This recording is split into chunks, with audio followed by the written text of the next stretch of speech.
जब टूटने लगे हौसले तो याद रखना, बिना मेहनत के हासिल तक तो ताज नहीं होता। ढूंढ लेना अंधेरे में ही अपनी मंजिल, क्योंकि जुगनू कभी रोशनी के मोहताज नहीं होते। हेलो दोस्तों, मैं सविता मंडल, ज्ञान स्टडी में आपका स्वागत है। और आज हम लोग ज्योग्राफी पढ़ने वाले हैं। हम लोगों ने ग्लोब स्टार्ट किया था और ग्लोब में हमारा कुछ जो है बचा हुआ है, क्योंकि थोड़ा सा ही हम लोगों ने कंप्लीट किया है और हम लोग उतना ही पढ़ेंगे जितना हमारे समझ में आए। तो क्योंकि 2-3 दिन पढ़ के कोई टीचर नहीं बन सकता है, इसलिए आप लोग आराम से पढ़ें और जितना पढ़ें उतना समझ के पढ़ें। तो हम लोग आज पृथ्वी की गतियों के बारे में पढ़ेंगे। तो ठीक है, चलिए हम लोग स्टार्ट करते हैं। तो हम लोग देखते हैं पृथ्वी की गतियाँ। हमारा पहला क्वेश्चन है, पृथ्वी की गति कितने प्रकार की होती है। तो पृथ्वी की गति जो है 2 प्रकार की होती है। पहला है घूर्णन और दूसरा क्या है तो परिक्रमण। पृथ्वी का अपने अक्ष पर घूमना क्या कहलाता है तो घूर्णन कहलाता है, और सूर्य के चारों ओर एक स्थिर कक्ष में पृथ्वी की गति क्या कहलाता है तो परिक्रमण कहलाता है। दूसरा क्वेश्चन है, अपने कक्ष समतल पर पृथ्वी का अक्ष झुकाव कोण क्या है। तो अक्ष झुकाव कोण क्या होगा तो 66.5 डिग्री का कोण बनाती है। तो पृथ्वी का अक्ष एक काल्पनिक रेखा है जो कक्षीय सतह का कितना है तो 66 डिग्री का कोण बनाती है। वह समतल जो कक्ष के द्वारा बनाया जाता है उसे कक्ष समतल कहते हैं। ठीक है।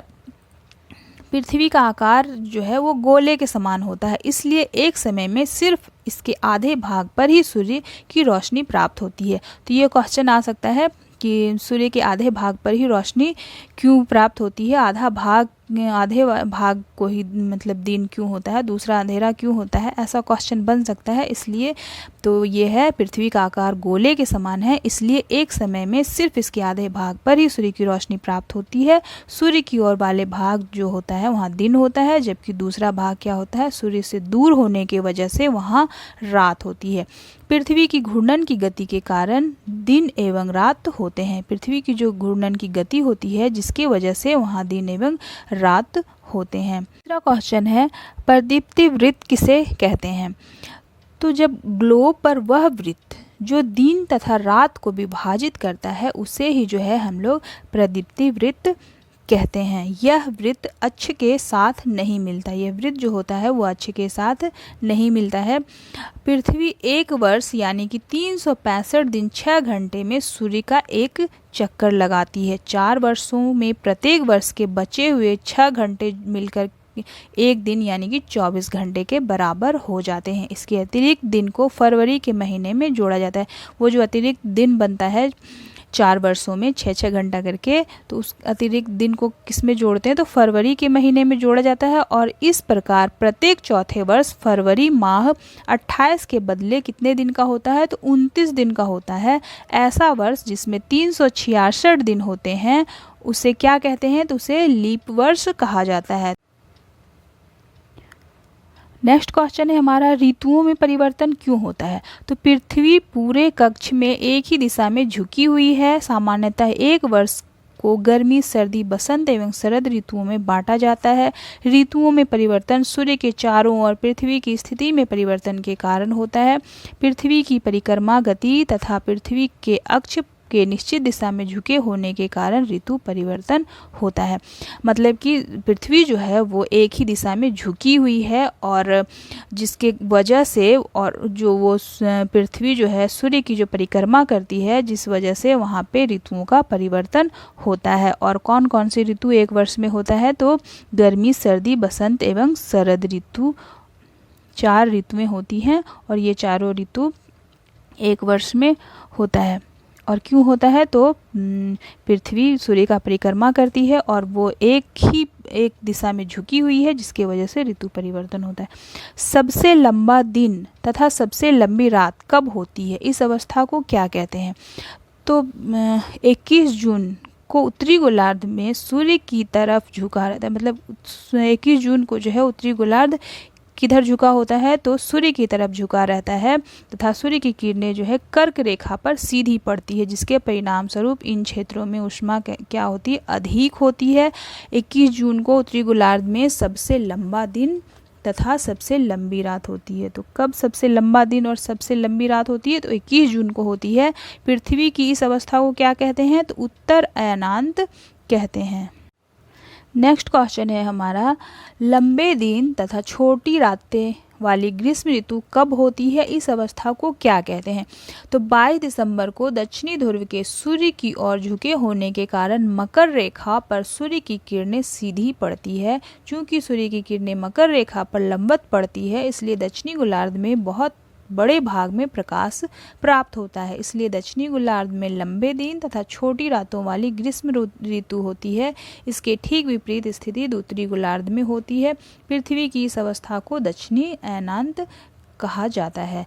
तो कब होता है लंबे दिन और छोटी रातों वाली ग्रीष्म ऋतु? तो 22 दिसंबर को होती है। क्यों होती है? क्योंकि दक्षिणी ध्रुव जो है सूर्य की ओर झुके होने के कारण मकर रेखा पर क्या होता है? तो सूर्य की किरणें सीधी पड़ती है। जब कर्क रेखा पर सूर्य की किरणें सीधी पड़ती है तो लंबे दिन और लंबी रात होती है, और जब दक्षिणी ध्रुव जो है सूर्य की ओर झुके होने के कारण मकर रेखा पर सूर्य की किरणें सीधी पड़ती है तो लंबे दिन और छोटी रात वाली ग्रीष्म ऋतु होती है। ठीक है, और ये जो अवस्था होती है उसको क्या कहते हैं? तो दक्षिण अयनांत कहते हैं। नेक्स्ट क्वेश्चन है, रात और दिन बराबर कब होते हैं? तो 21 मार्च एवं 23 सितंबर को सूर्य की किरणें विषुवत वृत्त पर सीधी पड़ती है। इस अवस्था में कोई भी ध्रुव सूर्य की ओर नहीं झुका होता, इसलिए पूरी पृथ्वी पर रात एवं दिन बराबर होते हैं और इसे विषुवत कहा जाता है। क्योंकि सूर्य की जो कोई भी ध्रुव जो है सूर्य की ओर झुका नहीं होता है, जिसकी वजह से पूरी पृथ्वी पर क्या होता है? तो दिन और रात बराबर होता है। कब होता है? तो 21 मार्च और 23 सितंबर को। 23 सितंबर को उत्तरी गोलार्ध में क्या होता है? तो शरद ऋतु होती है, जबकि दक्षिणी गोलार्ध में कौन सी ऋतु होती है? तो बसंत ऋतु होती है। उत्तरी गोलार्ध में शरद ऋतु, दक्षिणी गोलार्ध में बसंत ऋतु। 21 मार्च को क्या होता है? तो स्थिति विपरीत होता है। उत्तरी गोलार्ध में बसंत ऋतु और दक्षिणी गोलार्ध में शरद ऋतु। ठीक है, ठीक उल्टा होता है। पृथ्वी के प्रमुख परिमंडल, इसमें हम लोग थोड़ा सा देख लेते हैं। पृथ्वी की सतह ऐसी है जिसमें पर्यावरण के 3 महत्वपूर्ण घटक जो है आपस में मिलते हैं तथा एक दूसरे को प्रभावित करते हैं। तो कौन कौन से घटक हैं? तो ये है भूमंडल। भूमंडल किसे कहते हैं? तो पृथ्वी का ठोस भाग जिस पर हम रहते हैं उसे भूमंडल कहा जाता है। वायुमंडल, वायुमंडल क्या है? तो गैस की परतें जो पृथ्वी को चारों ओर से घेरती है उसे वायुमंडल कहा जाता है, जहां ऑक्सीजन, नाइट्रोजन, कार्बन डाइऑक्साइड तथा दूसरी गैसें पाई जाती हैं। तो सबसे अधिक क्या होता है? नाइट्रोजन जो है वो सबसे अधिक पाया जाता है। जलमंडल, जलमंडल में क्या है? तो पृथ्वी के बहुत बड़े भाग पर जल पाया जाता है, जिसे जलमंडल कहा जाता है। जलमंडल में जल की सभी अवस्थाएं होती हैं, जैसे वर्षा जल एवं जलवाष्प, ये सभी सम्मिलित हैं। फिर आता है जीवमंडल। तो जीवमंडल क्या है? जीवमंडल एक सीमित क्षेत्र है जहां स्थल, जल एवं हवा एक साथ मिलते हैं। यहाँ सभी प्रकार के जीवन पाए जाते हैं। ठीक है, जहाँ पे सभी प्रकार के जीवन पाए जाते हैं वो क्या कहलाते हैं? तो जीवमंडल कहलाते हैं। तो नेक्स्ट हम लोग अगले क्लास में देखेंगे। मुझे उम्मीद है कि आप लोगों को समझ में आ रहा होगा। अगर आप लोगों को समझ में आ रहा है तो आप वीडियो को लाइक, शेयर और सब्सक्राइब ज़रूर करें।